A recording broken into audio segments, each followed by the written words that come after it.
Selamat siang Pak. Halo, apa kabar semuanya? Victorian. Kita jumpa lagi. Kali ini saya akan mengundang Bapak saya panggil ya, atau boleh. Bapak ya Pak ya. Bapak nanti dari salah satu direksi di perbankan di cabang di Malang ya Pak. Iya. Saya langsung aja kita kenalkan Bapak Anam. Oke, Ya, Bapak lengkapnya Pak Anam ya Pak ya? Samsul Anam, Pak. Oh, Pak Samsul Anam, iya Pak. Panggilannya aja Pak Anam. Iya siap. Pak Samsul Anam ini adalah CEO dari Bank Mitra Catur Mandiri. Baik, ini sudah memiliki beberapa cabang di mana aja Pak? Kalau cabang kita ada 4 Pak, dengan yang di kantor pusat yang di Pakis. Oh, Di Pakis, ya. Jawa Timur tersebar Pak ya? Enggak, kalau yang di Pakis aja itu punya cabang 3 di Malang Raya aja Pak. Oh, Tapi oke. kalau grup kami ada 19 BPR se-Jawa Bali. Gitu. Oh ya, sebelumnya saya belum nanya kabar nih Pak Anam. Gimana kabarnya Pak? Sehat-sehat ya? Alhamdulillah baik, sehat. Baik, Pak. alhamdulillah.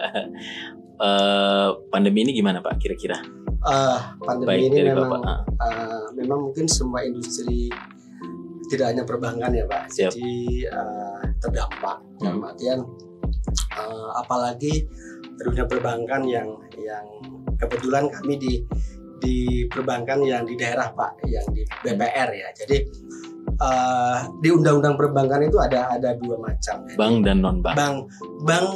Bank umum dan BPR Pak. Oh maaf, bank umum dan BPR. Iya. Bank dan non bank. Kalau di bank sendiri bank umum dan BPR. Iya. Oke, benar-benar. Jadi, Bank konvensional. ya sama-sama dilindungi oleh undang-undang perbankan. Betul.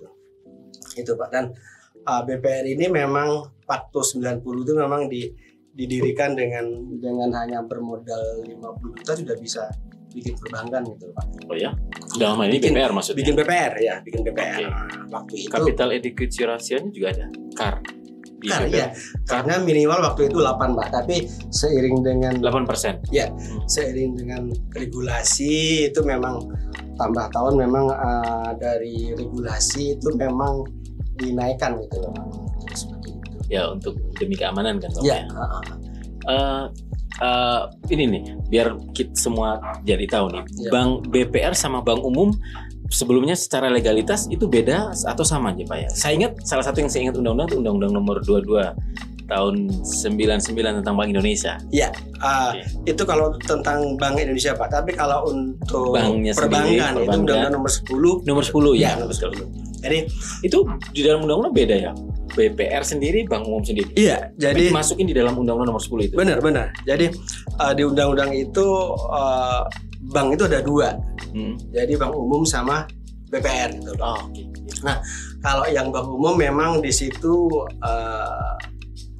jangkauan atau mungkin operasional lebih luas. Tapi kalau BPR memang itu hanya ada 3 produk jasa yang memang Dibatasin. Ya, jadi kayak pelemparan kredit, menghimpun dana, nah itu. Tapi kalau BPR 3 itu apa Pak? Coba kalau boleh saya bisa diulang.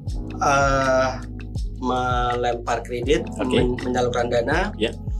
menghimpun dana Oke. dalam bentuk tabungan sama deposito. Masih sama seperti perbankan? Ya. Yang ketiga? Itu Pak, jadi 3 itu. Oh, sorry. Tabungan sama deposito. Tabungan, sama- deposito, dan sama menyalurkan melempar kredit. Menyalurkan kredit. Nah itu. Ketika mereka sudah lebih dari 3, mereka bisa naik ke jadi bank, begitu maksudnya? Bisa, Nggak seperti juga itu. Pak, ada aturan-aturan tersendiri Oh, dari sisi minimal modal yang harus dipenuhi. Dipenuhi. segala macam. Ya. Oh. Bisa juga nantinya kalau Bisa memang- juga BPR itu bisa naik ke Bisa, bank. Pak. Bisa. Secara fakta pernah terjadi, Bisa. Pak? Tapi selama ini belum Belum pernah terjadi. belum pernah Pak. Bahkan sekarang ada BPR yang di Bali itu asetnya sudah 5T Pak, 5 triliun. Oh ya, 5 triliun. Harusnya sudah bisa menjadi sudah bank bisa umum. menjadi bank umum. Tapi dia nggak mau gitu loh Pak. Kalau boleh tahu kenapa kira? Itu Menurut yang Bapak? yang kita tidak tahu seperti apa, karena memang dia maunya memang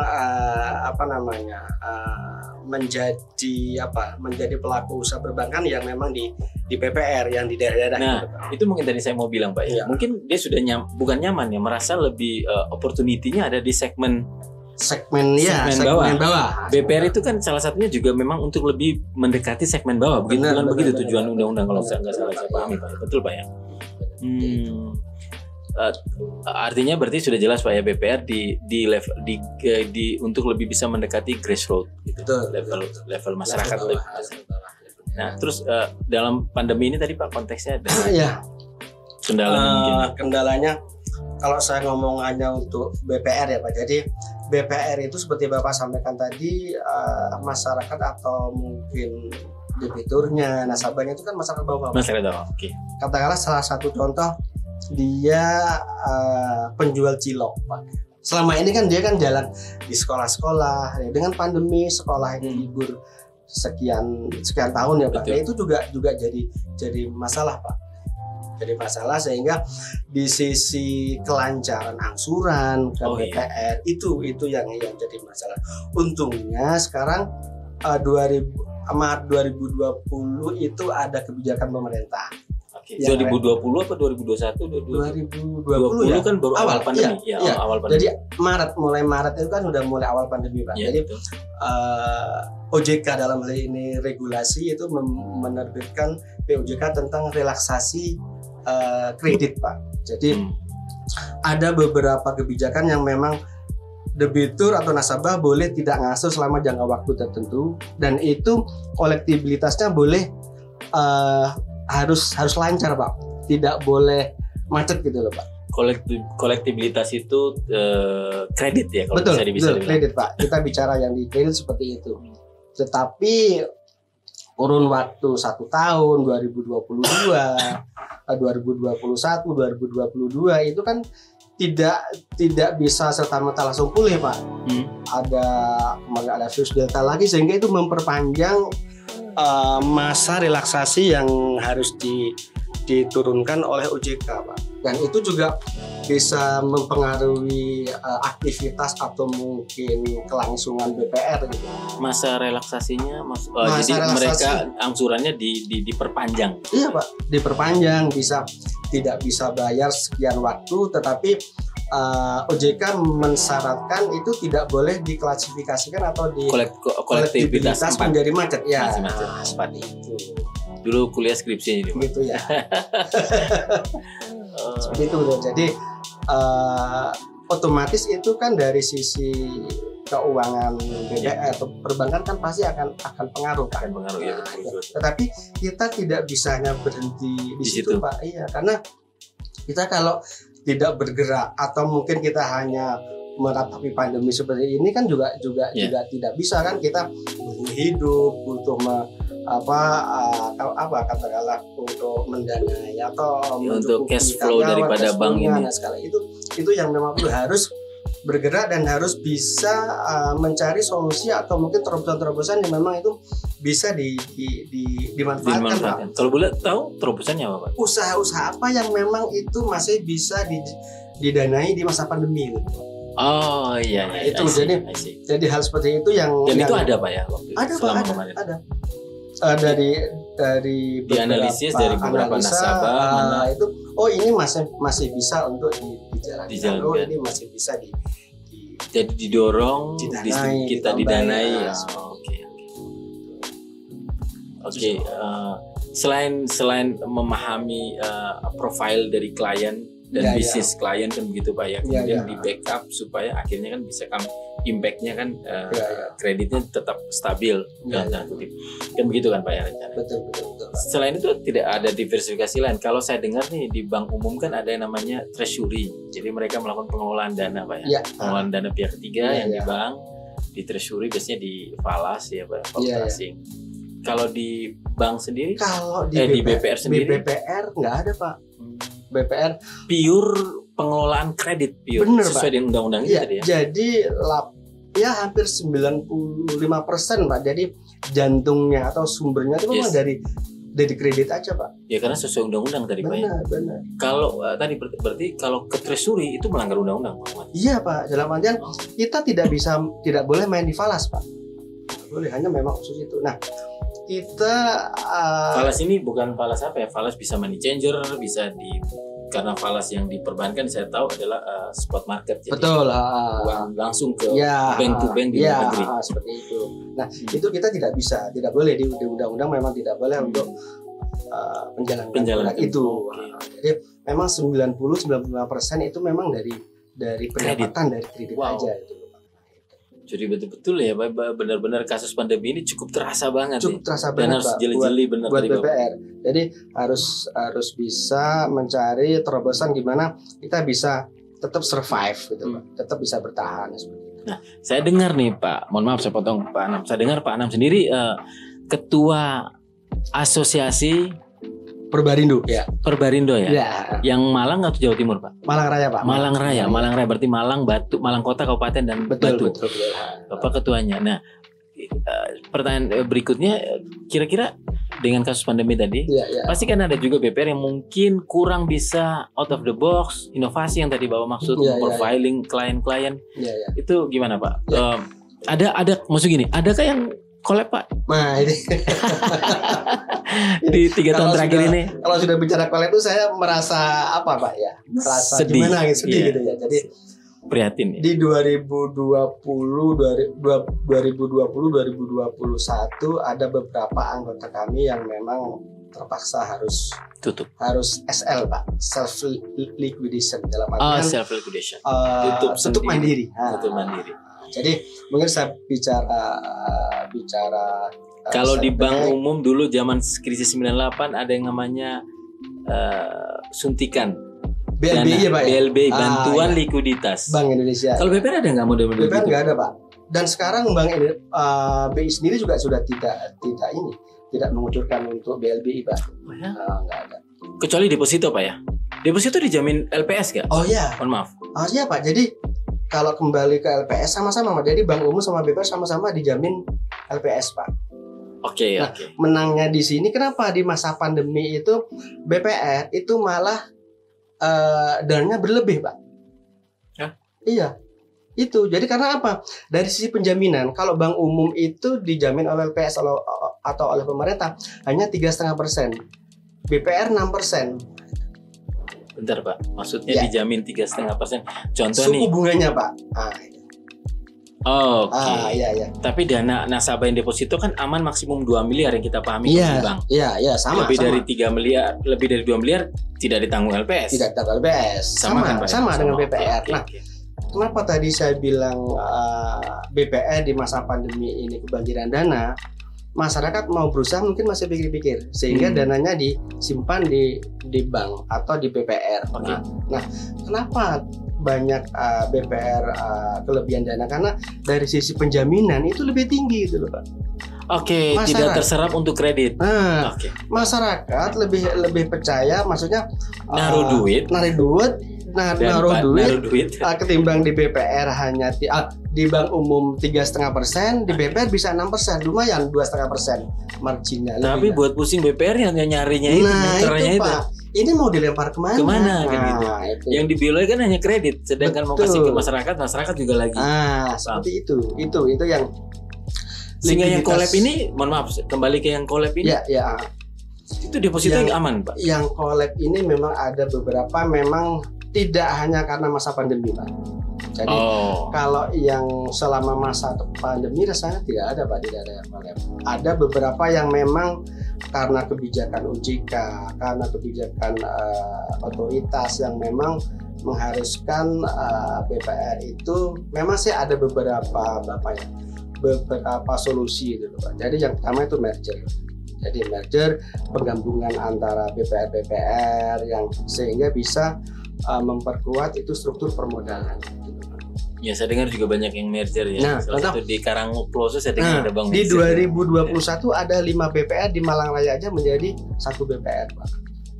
Mungkin Bapak tahu lah Pak. Iya, dengar. Itu. Jadi itu gitu Pak. Jadi mungkin memang pihak OJK itu mendorong untuk bisa BPR ini menjadi BPR besar. Tidak hanya small is beautiful, tapi memang harus besar gitu loh. Kata Schoolmaker, small is beautiful. Sehingga dengan regulasi yang ada awalnya hanya 1 miliar modal store, sekarang minimal harus 6 miliar. Di 2024 harus 6 miliar. Nah, bagi BPR yang kecil, small, modal intinya itu masih di bawah 4 miliar, di bawah 6 miliar, kan mau tidak mau harus gimana merger. Ini bisa gabung merger. Nah itu Pak. Bahkan di 2021 juga ada beberapa BPR yang tutup mandiri Pak. Jadi mungkin ya udahlah, mungkin saya tak usaha di sektor yang lain. Karena modalnya memang dari awal sudah di bawah kecil Pak ya. Betul. Dan memang regulasi OJK memang menginginkan BPR ini tidak sebanyak sekarang. Se-Indonesia kalau tidak salah itu 1.600 gitu Pak. Itu. Dan salah satunya di Malang ini memang banyak. Cuman kecil-kecil gitu loh Pak. Aset hanya di bawah 50, di bawah 20 masih banyak. Bukan ada indikasi kepentingan nih Pak. Nah, itu yang mungkin kita tidak tahu, tetapi mau saya tembak lagi biar masuk jurang nih Pak. Mas, ya bank-bank besar yang selama ini biar lebih bisa masuk ke bawah gitu mungkin hasil. Kan ada tuh bank-bank besar yang memang tugasnya punya negara malah. Nah, bisa ya memang itu segmennya di bawah gitu kan. Itu yang menjadi kompetitor BPR BPR yang memang sangat-sangat pengaruh sekali di BPR Pak. Jadi banyak rekan-rekan kami yang khususnya di Malang Raya itu ngeluh dalam artian. Nah ini nih sebagai ketua asosiasi kita tadi sebelum masuk di sini Bapak sempat curhat nih. Boleh disampaikan aja Pak. Kenapa sih ini Pak Anam ini kok tidak ada kebijakan yang memang ini berpihak ke BPR? Nah, kita sudah menyampaikan lewat asosiasi lewat kalau di Malang itu komisariat. Karena saya dengar bank besar itu yang punyanya plat merah, saya dengar sendiri juga memang lagi sedang masalah likuiditas kan waktu itu 5 tahun yang lalu. Sehingga jangan-jangan kebijakan ini dibuat hanya untuk memperkuat yang tadi bank plat merah yang dan maaf nih ini dugaan. Dugaan. Walaupun ini biar didengar dugaan untuk kompetisinya semakin sedikit gitu mungkin. Gini Pak, jadi kenapa alasan pemerintah, alasan dari pihak OJK, Indonesia, poinnya BPR harusnya ini dikasih sekian nih. Tetapi dengan alasan survei jadi ada sekitar 55% sektor UMKM yang masih belum terdanai. Sehingga kenapa sekarang muncul bank-bank plat merah itu masuk ke sektor-sektor yang memang sangat kecil, yang sebenarnya itu pasarnya BPR benar gitu. Saya kembali ke Bapak sebagai ketua, atau memang Bapak mohon maaf nih tidak terlalu masif dalam hal karena data tadi yang Bapak bilang itu data dari pemerintah atau survei independen? Pemerintah menyampaikan Mbak kita nggak tahu itu memang independen atau seperti apa, tapi pemerintah alasan seperti itu. Jadi 55% itu masih belum terdanai, sehingga bank-bank plat merah yang si A, si B, si C itu masuk ke situ. Selaku Bapak sebagai ketua asosiasi Malang Raya di konteks Malang Raya aja gimana Pak? Apa sudah masif dari semua BPR yang tergabung di dalam asosiasi? Sudah Pak. Jadi awal-awal kredit pemerintah yang hanya sekian 6% ya. Memang itu sih alasannya berpihak ke UMKM segala macam gitu Pak. Ya mungkin itulah versinya beliau-beliau, tetapi kenapa sih BPR ini tidak dikasih ruang gitu, Pak? Jadi dengan alasan sekarang ada lagi program dari BUMN Pak Menteri Erik, kan ada program untuk support UMKM semuanya. Iya betul. Jadi dengan hanya bunga 3%, bayangkan sekarang kalau misalnya pemerintah mengucurkan kredit lunak atau kredit murah 3%. Iya. Nah, bandingkan BPR menghimpun dana dari dana pihak ketiga, baik dari tabungan, deposito, LPS-nya 6%. Gitu loh, Pak. Kasarannya ulahnya BPR ini 6%. 6%. Tapi harus kasih kredit ke mereka, kita hanya ambil ke mereka masyarakat yang kita kasih kredit cuma 3%. Nah, kan berarti kan minus 3%. Nah, itu salah satu itu aja yang memang wah ini BPR nggak ini gitu loh Pak. Tapi kalau dari sisi asosiasi sudah menyampaikan advokasi ke pihak regulasi baik itu di OJK maupun di pusat, OJK maupun pemerintah itu. Nah itu tadi alasannya, jadi sekian persen belum didanai. Nah, sehingga turun aturan-aturan OJK yang BPR ini harus besar, BPR ini harus dikelola dengan baik segala macam. Nah, itu Pak. Jadi ya mau tidak mau kalau memang BPR hanya dikelola dengan katakanlah kalau sederhana dan biasa aja, nggak bisa sekarang, nggak akan survive. Mau tidak mau harus memang modalnya juga harus ditambah. Persis. Terus inovasi harus jalan. Nah, itu inovasi harus jalan, nggak bisa. Apalagi sekarang ada fintech, Pak. Ya kan, fintech yang dengan mudah masyarakat desa sudah bisa mengakses. Itu sangat tantangan sekali buat BPR. Untuk menciptakan inovasi mungkin ya Pak, ini persepsi saya Pak ya. Dari BPR juga harus berani hire SDM. Benar.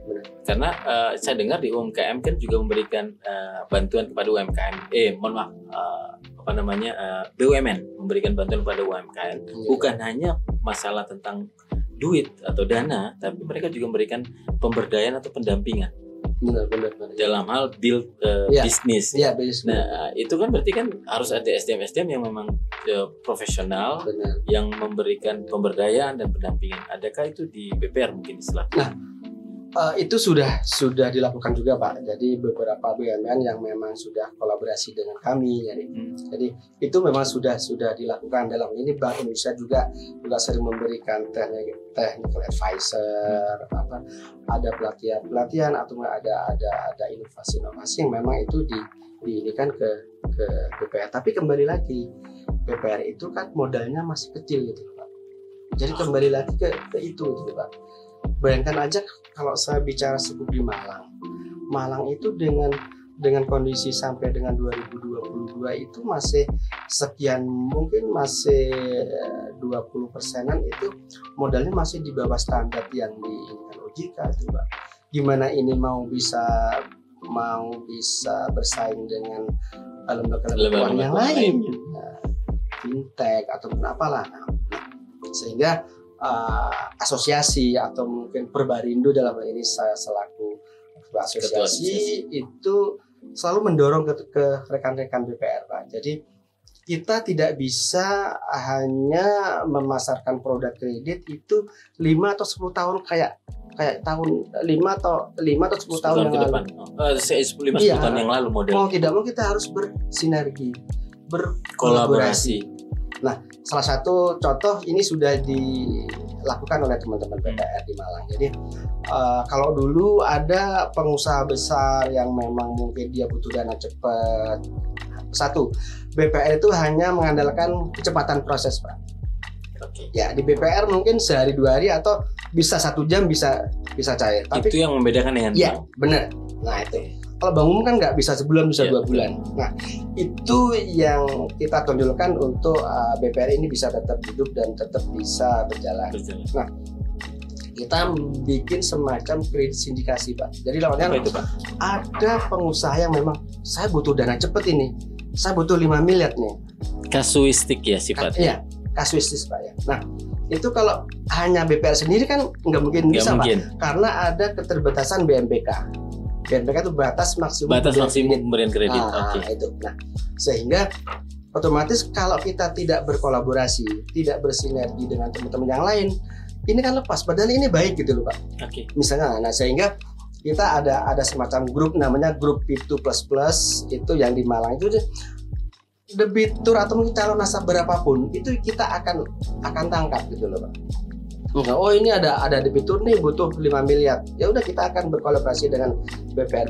Mungkin 5 BPR nih. Berarti patungan. Patungan benar. Jadi BPR A 1 miliar bisa sehingga ini bisa kita danai. Nanti di sharing sama-sama keuntungan. Sharing gitu loh Pak. Betul. Dan itu di regulasi, di aturan boleh masih diperbolehkan. Diperbolehkan. Tetapi memang itu harus hati-hati sekali karena memang kredit besar ya Pak ya. Nah itu sih. Ya berarti saya dapat kesimpulan bahwa sementara bahwa BPR tuh keunggulannya adalah pertama grassroots di bawah. Betul. Yang kedua kecepatan dalam hal memproses kredit. Nah sekarang nih terkait kecepatan proses. Ini mumpung kita dengan teman-teman anak muda ini Pak, kru ini. Iya Pak ya. Gimana kabarnya dengan pinjol Pak persaingan? Nah, ini kan ada tantangan pandemi muncul pinjol.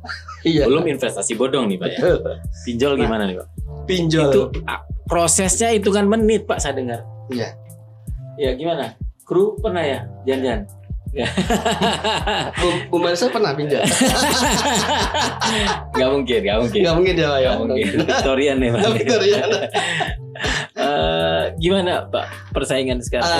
Memang gini Pak, awal-awalnya pinjol itu bermunculan ya Pak. Memang itu sangat terasa sekali oleh BPR. Tapi seiring dengan waktu, seiring dengan berjalannya mungkin seleksi alam ya Pak ya. Jadi pinjol yang di masyarakat yang seperti itu penagihannya itu kan juga orang membuat akan malu ya. Nah, membuat malu semua semua kontak yang ada di nah itu kayak sekarang sih sudah mulai. Yang membuat malu kan yang nggak mau balikin duit aja Pak. Iya Pak. Kalau yang balik justru yang katakanlah yang dia ngajukan di pinjol atau itu kan memang nasabahnya memang terdesak Pak ya, terdesak seperti itu. Tapi kalau yang butuh usaha dan seterusnya tidak ya dipinjol ya.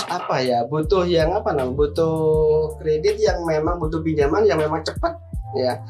Bunga berapapun diambil misalnya seperti itu Pak. Yang dipinjol iya. Profilingnya beda yang sama kalau di BPR. Pak, beda. Kalau di BPR beda. Jadi kalau pinjol itu kan tidak ada analisa kredit yang memang harus diutamakan, nggak ada Pak. Persis. Tapi kalau di kita tetap jalan. Jadi proses agunan, proses limasinya itu. Enggak, maksudnya gini, artinya kan masyarakat yang merasa tidak dianalisis ya sudah mereka enak meminjam di pinjol. Iya Pak.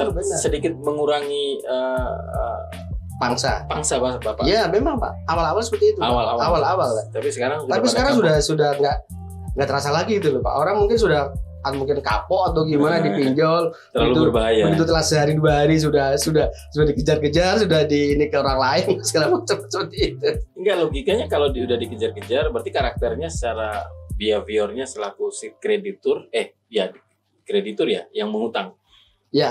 Debitur Pak ya. Debitur itu memang ada yang salah nih. Artinya untung dia nggak pinjam di BPR. Kalau dia pinjam BPR dia tambah lagi buat kolektibilitas 4 nanti lama-lama. Iya Pak, jadi 4 jadi 5 Pak. Macet seperti itu. Tapi inovasi yang dilakukan oleh di Bapak sendiri di BPR-nya Bapak dengan pandemi ini? Alhamdulillah di kami itu kan memang ada beberapa sektor-sektor usaha yang memang masih tidak didanai oleh beberapa BPR di Malang. Contohnya misalnya ada kredit-kredit sektor-sektor konsumtif yang memang itu masih kita bisa danai. Meskipun dalam tanda kutip itu risknya lebih tinggi gitu, pasti. Lebih tinggi. Jadi teman-teman masih belum mau untuk mendanai ya udah kita harus masuk di situ gitu loh. Spekulatif.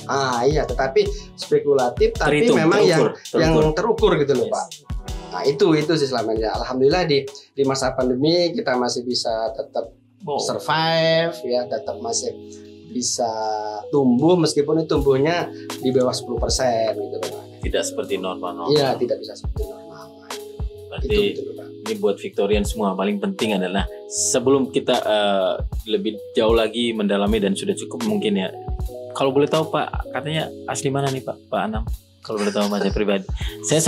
Kita kenalan baru sebulan 2 bulan ya Pak ya kenalannya. Iya kali. Saya sempat dengar cerita Bapak proses hidupnya sampai di titik ini. Gimana Pak? Boleh sekilas sedikit Pak? Jadi gini Pak, saya itu dari Jember Pak ya, dari Jember, kalau orang bilang Madura ya Pak ya. Jadi asli saya Sumeneb ya. Sumeneb. Kisah hidup saya memang rasanya memang dari desa yang sangat desa sekali.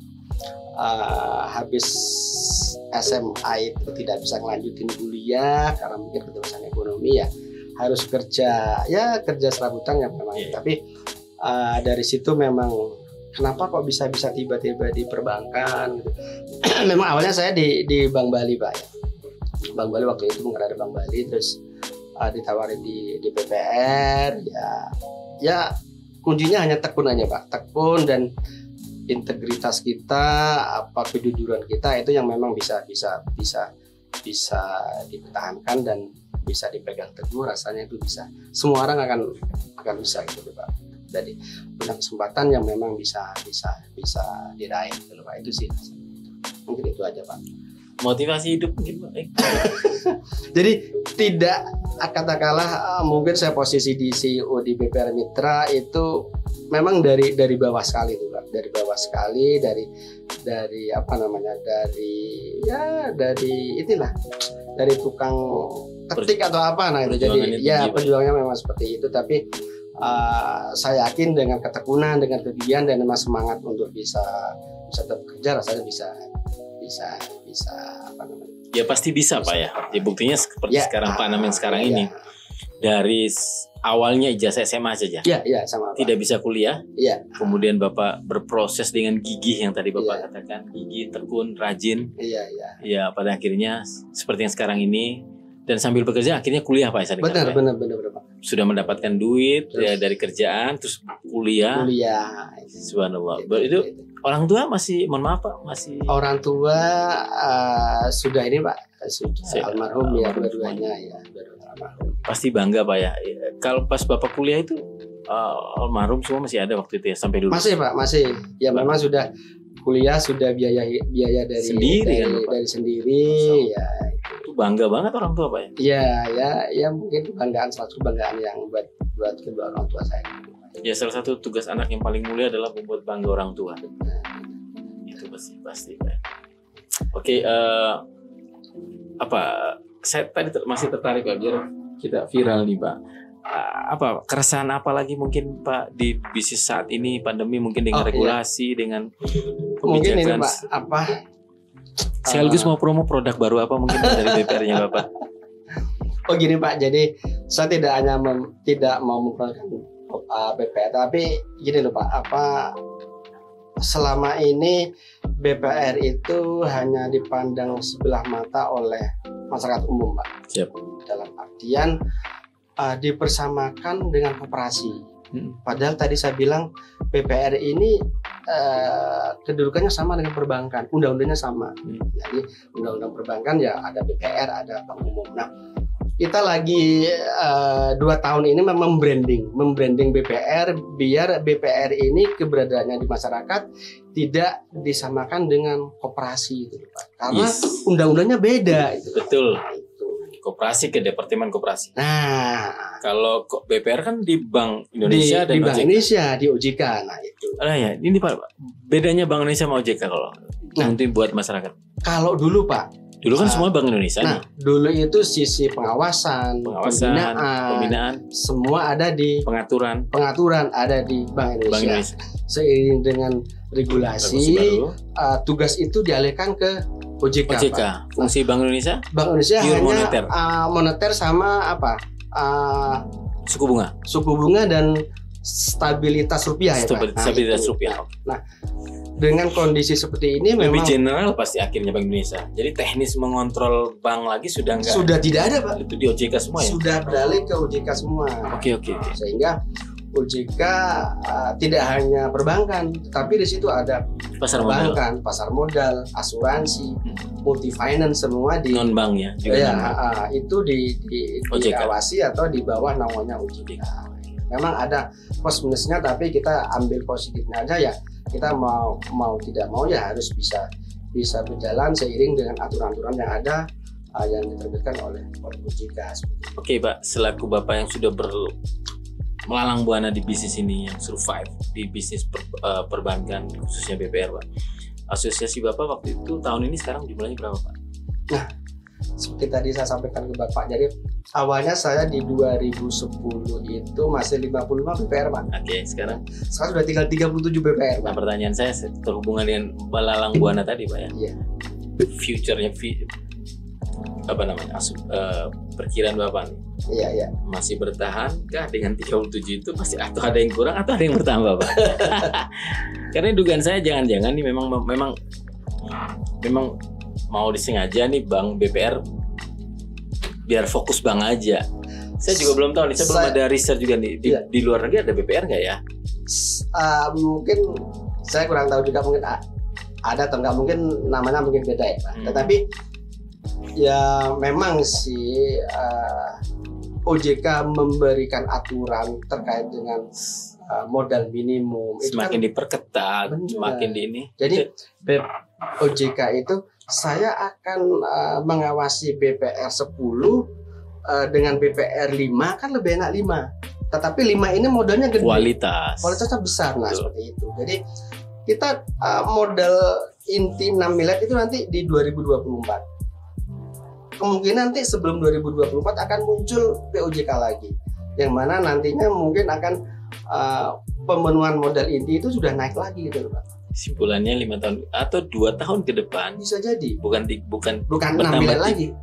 Bukan bertambah 37 bertambah, tetapi akan turun. Saya yakin itu Pak. Saya yakin. Terkait tadi target terkait dengan kebijakan pemerintah seperti itu. Modal minimal 6 miliar. 6 miliar untuk BPR. Nah, karena gini, BPR yang akan membuka BPR baru, aturan yang baru sekarang 100 miliar Pak. BPR itu. Oke. Iya, 100 miliar Pak. 100 miliar. Nah itu. Jadi tapi satu sisi memang biar bagus sih Pak. Iya, memang biar besar gitu loh. Sekaligus pegang segmen pasar bawah itu sekaligus bisa hire profesional yang bagus untuk memperbesar, mendevelop BPR bisa bagus sih Pak. Seperti itu. Jadi BPR tidak hanya dipandang sebelah mata kalah sama koperasi ada yang modalnya sudah triliunan, kalah dengan LKM atau mungkin fintech yang itu nih Pak. Jadi OJK sebenarnya bagus, arah kedepannya bagus, gimana BPR ini bisa besar, bisa besar dan bisa bersaing dengan UMKM yang lain, itu sebenarnya bagus gitu Pak. Tetapi siapkah ini pelaku industri BPR ini bisa menangkap itu gitu loh Pak? Ya, satu sisi positifnya memang BPR harus tidak terjebak di zona nyaman seperti dulu lagi. Benar Bapak tadi 10 tahun yang lalu itu beda dengan 10 tahun yang ke depan sekarang. Ada fintech sekarang. Betul. Jadi orang juga tidak pinjam juga tidak hanya dari BPR loh Pak sekarang. Benar. Ada fintech juga bisa.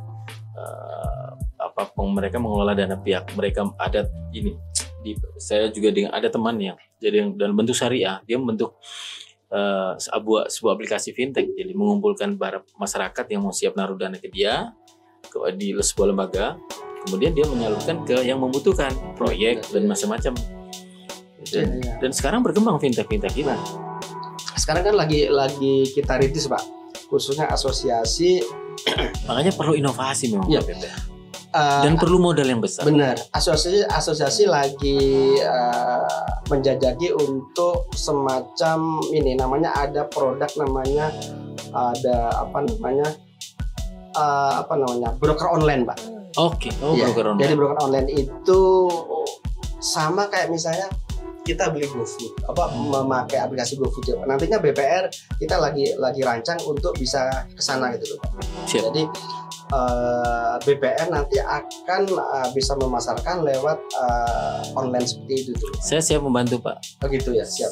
Ini bukan bermaksud apa, saya bantu aja. Karena saya punya beberapa rekanan yang juga pernah bangun fintech. Sekarang di Jakarta sempat dibeli. Itu. Dan macam-macam bisa Pak, bisa kita yang penting bagaimana bisa membangun Nah justru sekarang bisnis BPR saya pribadi ya Pak, itu lagi kerjasama sama fintech tapi yang di Surabaya. Nah jadi dalam artian kalau kita tidak seperti ini, tidak berinovasi, tidak bersinergi, hanya jalan sendiri nggak akan bisa survive, survive dan akan dibahas zaman Pak ya. Nah, seperti itu. Jadi kita mau tidak mau harus kerjasama sama fintech. Biar nggak kayak produk handphone zaman dulu yang N itu Pak. Nah iya. Jangan ada kan Pak. Kita nggak mau nanti BPR itu seperti itu nasibnya gitu loh Pak. Nah, jangan jadi B titik gitu. Handphone yang dulu tuh yang yang bagian chat terakhir 2014-15 ya. Yang itu BB. BB belakangnya satu gitu ya. Kita lagi dorong ke teman-teman itu, kita nggak bisa sekarang kita masalah produk itu hanya kayak kita door to door nunggu masyarakat datang, nggak akan bisa gitu. Kita harus jemput bola. Gimana caranya ya dengan sistem gitu. Sistem marketing juga sekarang sudah berbeda. Sekarang sudah semakin canggih. Sekarang digital marketing. Secara manajemen juga sudah harus digital. Manajemen untuk pengkreditan juga sudah harus digital, menjemput bola tadi Pak bilang. Sudah penting. Sudah tidak zaman lagi sekarang kayak yang 5-10 tahun yang lalu sudah akan ketinggalan. Dan itu terjadi Pak. Jadi ada beberapa PR yang ya mohon maaf sih. Ya mungkin masih mindset lama karena kan berdiri ownernya juga mungkin masih mindset lama. Ini yang jadi masalah di kami. Kita sudah push, sudah kita ini ke direksi, tapi dari ownernya yang nggak usah lah ngapain gitu. Nah itu loh Pak. Itu yang jadi tanda kutip sekarang BPR yang lain yang memang ini gimana aku nggak bisa sama owner. Masih maksain kok marketing konvensional ya pokoknya jangan kasih kredit di masyarakat sebanyak-banyaknya tapi nggak tahu kondisi nantinya lapangan. Nanti itu mungkin 5-10 tahun akan pasti. Nah itu gitu pasti. Karena banyak bisnis yang kayak tadi fintech, pinjol dan seterusnya akan banyak tumbuh. Dan itu bisa bersaing dengan BPR. Belum lagi BUMN plat merah. Bank plat merah maksud saya. Yang jelas semakin kuenya diambil tuh ya Pak ya. Dengar-dengar gitu. Iya Pak. Kita sih berharap teman-teman ya tadi Bapak bilang, sekarang 37 nanti bisa 2 tahun lagi bisa tinggal 20 dan bisa jadi Pak. Bisa mungkin itu bisa kejadian gitu. Terkait investasi bodong aman-aman aja Pak.